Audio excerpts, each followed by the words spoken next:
नमस्कार दोस्तों, स्वागत है आपका जुनून सिविल सर्विस में। आज हम लोग पॉलिटी की पार्ट 3 की स्ट्रैटेजी सीरीज डिस्कस कर रहे हैं। तो इसके पहले हमने पार्ट 1 और पार्ट 2 डिस्कस कर लिया है। तो अगर आपने वो वीडियो नहीं देखा है तो उस वीडियो को जरूर देखिए, लिंक मैं डिस्क्रिप्शन में दे दूंगा। आज हम लोग यहाँ पे पार्ट 3 में डिस्कस करेंगे पहली 3 थीम, जो कि हम लोग fundamental rights, fundamental duties, directive principles of state policy और प्रियम्बल। ये 3 थीम हम लोग डिस्कस करेंगे। इसके अंदर हम लोग देखेंगे कि प्रीवियस ईयर में किस तरह के क्वेश्चन आए हैं, फोकस एरिया क्या होना चाहिए और कैसे हम लोग अप्रोच कर सकते हैं। तो चलिए इस वीडियो को शुरू करते हैं। तो फंडामेंटल राइट्स और ड्यूटीज के बारे में अगर हम देखें तो जहाँ तक इस टॉपिक का अगर सवाल है तो इसके अंदर जो क्वेश्चंस आए हैं, बेसिकली लास्ट ईयर ही क्वेश्चन आया था ये वाला 65 बीपीएससी में। तो क्वेश्चंस काफी ब्रॉड आ रहे हैं, इसके अंदर बहुत ज्यादा माइक्रो क्वेश्चंस नहीं है। जैसा कि आप ये क्वेश्चन भी दे सकते हैं, do you agree with the view that our constitution has given the fundamental rights by one hand and taken them by another hand. तो इसमें रीजनेबल रिस्ट्रिक्शंस के बारे में डिस्कशन करना था।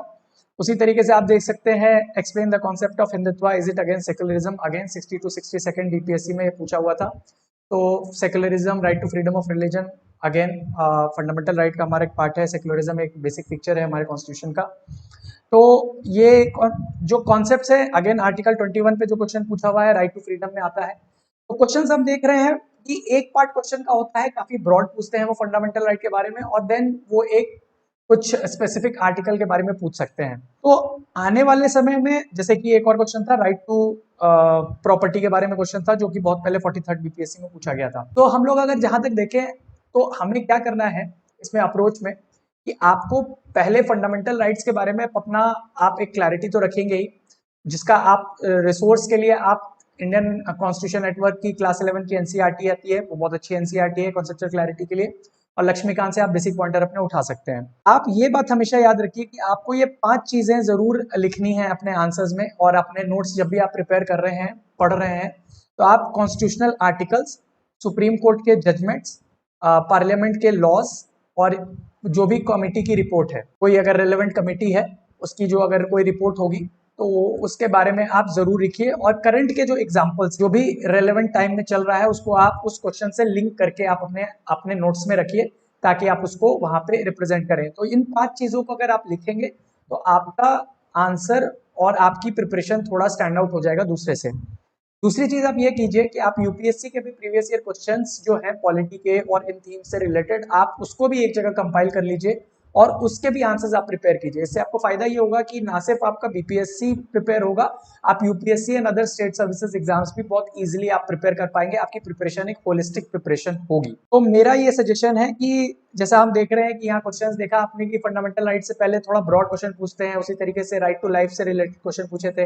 तो आने वाले समय में हमारा 66 में आर्टिकल 19 एक इंपॉर्टेंट फंडामेंटल राइट है, उस पर क्वेश्चन नहीं आया है। राइट टू इक्वालिटी पे उतने क्वेश्चंस नहीं आए हैं अभी, तो वो एक इंपॉर्टेंट एरिया हो जाता है।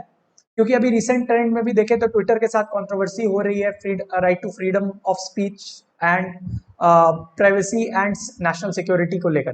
तो आर्टिकल 19 एक इंपॉर्टेंट टॉपिक हो जाता है आने वाले टाइम के लिए, तो आप उसको थोड़ा प्रिपेयर करके रखिए। Again constitutional article, reasonable restrictions, क्या आईटी एक्ट कैसे लग रहा है, तो उसमें बहुत सारे डिमेंशन हो सकते हैं, बट उसमें आप पॉलिटी वाला डिमेंशन को स्पेसिफिक तैयार करके रखिए, क्योंकि वो आप एग्जाम्पल के तौर में अपने आंसर्स में लिख सकते हैं।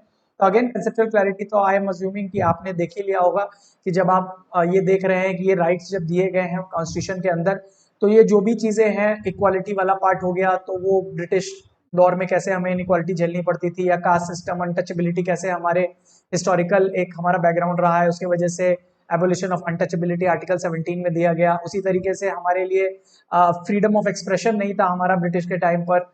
अगेन हमारा एसोसिएशन का भी फ्रीडम नहीं था, जलियांवाला बाग में कैसे लोगों को मार दिया गया था। तो इस तरीके से हमारा एक पूरा एक हिस्टोरिकल बैकग्राउंड रहा है इस फंडामेंटल राइट का। ये फंडामेंटल क्यों है, हमें ये समझना बहुत जरूरी है। तो ये सब आई होप कि आपने हमारे प्रीवियस वीडियो में मैंने बताया ही था एग्जांपल्स के तौर पे, तो वो आपने देख ही लिया होगा। तो इस तरीके से अगर आप अप्रोच करेंगे तो आई फील कि ये थीम आपका काफी काम करेगा। और ये जो 5 पार्ट मैंने बोले हैं, कॉन्स्टिट्यूशनल आर्टिकल, जजमेंट्स, पार्लियामेंट के जो भी रेलेवेंट लॉज हैं, कमिटीज की रिपोर्ट है, और जो रिसेंट एग्जांपल्स हैं, ये आपको थ्रू आउट इन 14 थीम्स में आपको लिखना है। जो भी आप 3 क्वेश्चन एग्जाम में अटेम्प्ट करें तो आप कोशिश करें आप ज्यादा से ज्यादा इन चीजों को कोट कीजिए, क्योंकि देखिए हमारे और आपके ओपिनियन की कोई वैल्यू नहीं होती है, बट अगर कॉन्स्टिट्यूशन में कोई चीज लिखी हुई है, या अगर सुप्रीम कोर्ट कोई चीज बोलता है, या अगर गवर्नमेंट की बनाई हुई किसी कमेटी की किसी रिपोर्ट में कोई चीज आई है, तो उसका एक बेसिस है, उसकी एक वैल्यू है। अगर पार्लियामेंट ने कोई लॉ पास किया है, तो अगर आप कहेंगे कि हाँ ए ने ये कहा, बी ने ये कहा, सी ने ये कहा, उसके बेसिस पे मेरा एक सजेशन है कि ये चीज होनी चाहिए, तो उसका एक वैल्यू होती है। वो एक दर्शाता है कि आपने एक लर्नड ओपिनियन दिया है, आपने एक कोई हवा में सिर्फ तीर नहीं मारा है, आपका सिर्फ ओपिनियन नहीं है, आपका opinion based on certain facts है, जो कि एक ऑब्जेक्टिव ओपिनियन होगा। तो आप इस तरीके से अपनी अगर तैयारी को अप्रोच करेंगे, तो आई थिंक ये आपको ज्यादा हेल्प करेगा। तो अगेन जैसे हमने देख लिया, ये थीम अगर आप प्रिपेयर करके रखिए, बहुत इंपॉर्टेंट थीम है। क्वेश्चंस आप देख ही सकते हैं, आपके सामने है। अगेन फंडामेंटल ड्यूटीज काफी पहले आया था, बट आप प्रिपेयर करके रखिए, अगेन बहुत इंपॉर्टेंट आ सकता है, तो आप इसको प्रिपेयर जरूर कीजिए। नेक्स्ट थीम की तरफ चलें तो again directive principles of state policy, राज्य के नीति निर्देशक तत्व, बहुत इंपॉर्टेंट है, हमेशा से क्वेश्चन इससे आते रहते हैं। तो देखें तो 60 to 62 बीपीएससी में भी इससे क्वेश्चन आया था। अगेन कॉन्सेप्चुअल क्लैरिटी पे मैं बहुत ज्यादा नहीं जा रहा हूँ, मैंने प्रीवियस वीडियोस में मैंने आपको हल्का सा ग्लिम्स दे ही दिया था किस तरीके से आपको करना है।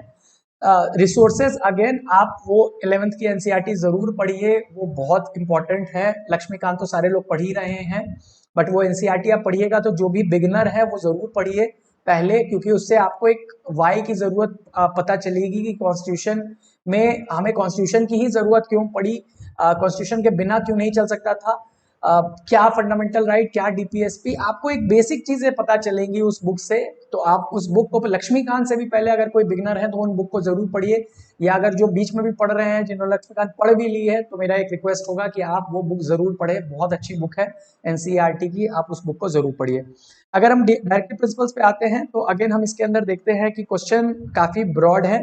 जैसे कि आप 60 to 62 का ये क्वेश्चन देख सकते हैं। Directive principles of state policy are not mere pious declaration but clear directions for the guidance of the state policy. So comment how far they have been applied in practice. तो मतलब इसके अंदर अगर आप आगे भी क्वेश्चंस देखेंगे, जैसे 53 to 55 में भी पूछा गया था, how are they implemented in Bihar after 1950, discuss various directive principles, and 40th BPSC में भी पूछा गया था, discuss the directive principles of state policy enshrined in the Indian Constitution and state their importance. तो क्वेश्चन डायरेक्ट है, बिल्कुल direct है, क्योंकि सब क्वेश्चन में एक चीज पूछी हुई है, discuss the directive principles of state policy, उनकी इंपॉर्टेंस क्या है और कैसे वो अप्लाई किए गए। तो तीनों बार जो क्वेश्चन आए हैं, तीन ही क्वेश्चन आए हैं, तो सिमिलर तरह के क्वेश्चन है, बहुत स्पेसिफिक नहीं पूछा गया है, बिल्कुल ब्रॉड क्वेश्चन पूछा गया है। तो जब भी आप इसका पढ़े तो आप इसके अंदर कॉन्स्टिट्यूशन के रेलेवेंट जो भी गांधीयन, लिबरल, इंटेलेक्चुअल और गांधीस्टिक वाले जो भी आप डीपीएसपी वगैरह लिख रहे हैं, तो आपको बेसिक फीचर्स पता होने चाहिए, आर्टिकल्स पता होने चाहिए। आप आर्टिकल नंबर वहां पे अपने नोट्स के अंदर जरूर मेंशन करके रखिए, ताकि आप जब लिखेंगे तो वो आप थोड़ा स्टैंड आउट हो जाएंगे।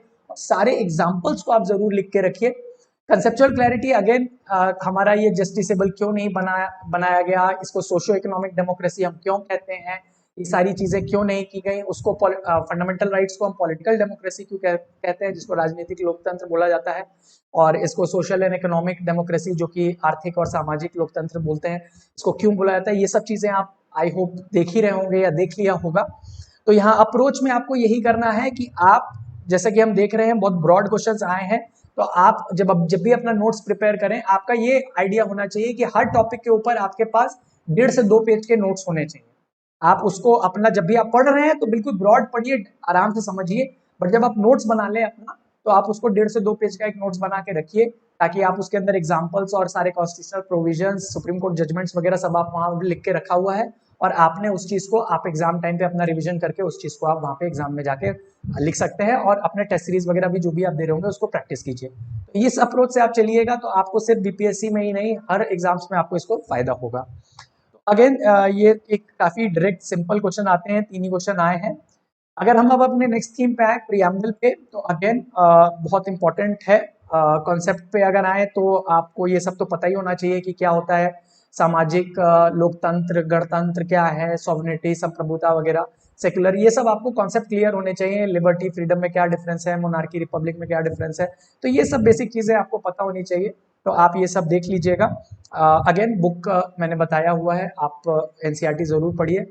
इवन 9th-10th की पॉलिटी भी आप पढ़ सकते हैं प्रियम्बल के लिए, क्योंकि वहाँ पे भी ठीक से चीज़ें समझाई हुई हैं। अगर कोई स्पेसिफिक चीज़ आपको नहीं समझ में आती है, आप एक्सटेंसिव यूज़ करिए गूगल का और यूट्यूब का। आज के डेट में आपको बहुत सारे वीडियोस मिल जाएंगे, आपको कहीं किसी से भी हेल्प लेने की भी ज़रूरत नहीं है। ये अप्रोच आप अपनाइएगा तो आप बिल्कुल घर बैठ के सेल्फ स्टडी कर सकते हैं, आपको किसी की ज़रूरत नहीं पड़ेगी। तो ये था। अगर आप देखें, अगर 64th में ये क्वेश्चन पूछा गया था, इसमें देखिए डायरेक्ट कॉन्स्टिट्यूशनल प्रोविजंस डायरेक्टली पूछ लिया गया है। तो अब जैसे मैंने इसको अप्रोच किया था तो मेरे पास पहले से लिखे हुए थे सारे कॉन्स्टिट्यूशनल आर्टिकल्स, मेरे को याद थे, तो मैंने उस चीज को डायरेक्टली आंसर पेपर में अच्छे से प्रेजेंट कर दिया था। तो अगेन मेरा कहने का मतलब वही है, अगर आप इस चीज को अच्छे से समझ के आपने सब चीजें कॉन्सेप्चुअल क्लैरिटी के साथ अपना एक जगह अगर बनाया हुआ है तो आपके लिए वो चीज रिप्रोड्यूस करना ज्यादा आसान हो जाती है। तो ये था क्वेश्चन 64th में पूछा हुआ था। अगेन एक 45th में भी पूछा हुआ है कि explain the nature and significance of the preamble of the Indian constitution. तो देख सकते हैं 45th के बाद डायरेक्टली 64th में पूछा गया था। तो अगर कोई लोग अगर प्रिपेयर नहीं किया होता तो वो ये क्वेश्चन उन्होंने प्रिपेयर ही नहीं किया होता, ये सोच के कि पहले आया है। तो अगर कोई क्वेश्चन टॉपिक आया हुआ है उसको आप प्रिपेयर जरूर कीजिए, उसको छोड़ के मत जाइए, कॉम्प्रिहेंसिव तैयारी कीजिए, क्योंकि हमें सिर्फ 3 ही question at the end of the day prepare करने हैं। तो 3 ही क्वेश्चन जब हमें प्रिपेयर करना है तो हम एटलीस्ट जो आए हुए थीम्स हैं उन पे तो प्रिपेयर हमें करना बनता है। तो अगेन जैसे ये 45th का क्वेश्चन था उसी तरीके से देखिए सेम ही क्वेश्चन ऑलमोस्ट 42nd में भी पूछा हुआ है, relevance and significance of the philosophy of the enshrined in the preamble of the Indian constitution. तो आप इस चीज को आप देखिएगा तो आपको ये चीज समझ में आएगी कि ये 3 थीम से आप जब आप प्रिपेयर करेंगे तो आपको एक क्वेश्चन ऑलमोस्ट सर्टेनली मिल जाता है एग्जाम के अंदर। तो आप इसके अंदर आप जरूर प्रिपेयर कीजिए, जो मैंने 5 चीजें बताई हैं उसको आप अलग से एक जगह नोट कीजिए, गूगल का एक्सटेंसिव यूज कीजिए, आपको बहुत हेल्प मिलेगी। तो ये थे आज के हमारे 3 थीम। इसके बाद हम लोग जल्दी ही बाकी थीम्स भी कवर कर लेंगे आने वाले वीडियोस में पूरी पॉलिटी स्ट्रैटेजी में।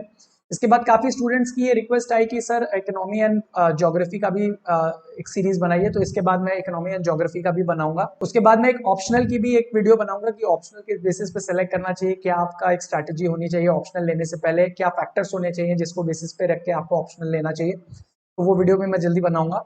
तो और उसके बाद मैं प्रीलिम्स की भी एक स्ट्रैटेजी वीडियो बनाऊंगा। इसके अलावा अगर आपके कोई डाउट है, अगर आप कुछ को लगता है कि कुछ और चीज़ आप चाहते हैं तो वो आप मेरे को कमेंट सेक्शन में बताइए, मैं बिल्कुल उस पर वीडियो बनाऊंगा।